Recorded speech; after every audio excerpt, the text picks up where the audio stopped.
Hello बच्चों, let's see this question. The question says that at the end of prophase, nucleolus disappears because of. Options are A. Its enzymatic dissolution into its macromolecules. B. Its dispersion into cytoplasm. C. Its dispersion into nucleoplasm. And D. Its pore stainability. तो यहाँ पे हमसे क्या पूछ रहा है? Prophase के बारे में पूछ रहा है. तो हम मेनली पहले प्रोफेज देख लेते हैं. प्रोफेज क्या है? प्रोफेज को हम क्या कह सकते हैं? It is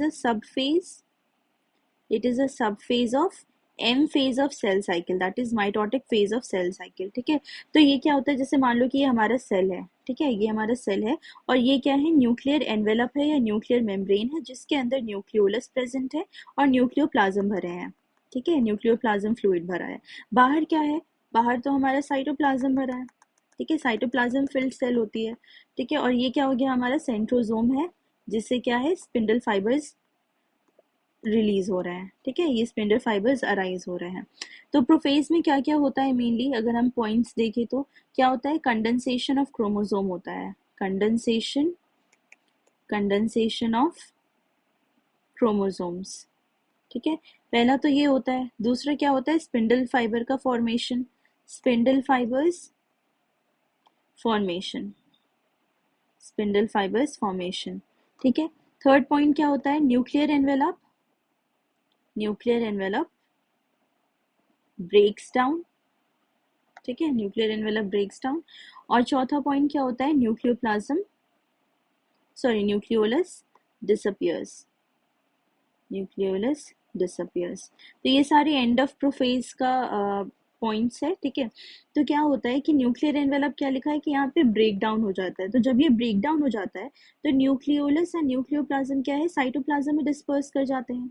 साइटोप्लाज्म में डिस्पर्स किए तो सिंस ये फ्लूइड है तो ये भी, और साइटोप्लाज्म भी फ्लूइड है, तो दोनों क्या मिक्स कर जाते हैं. तो पहला ऑप्शन क्या लिखा है कि it's enzymatic dissolution into its macromolecules. तो अब सिंस न्यूक्लियर एनवेलप ब्रेक हुआ है तो it is not enzyme mediated.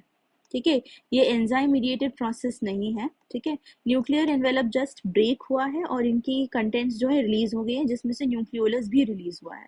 B option क्या है? ये तो हमारा ए ऑप्शन बिल्कुल गलत हो गया.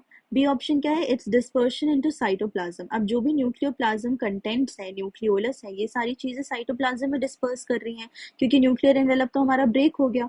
तो बी ऑप्शन तो बिल्कुल सही है.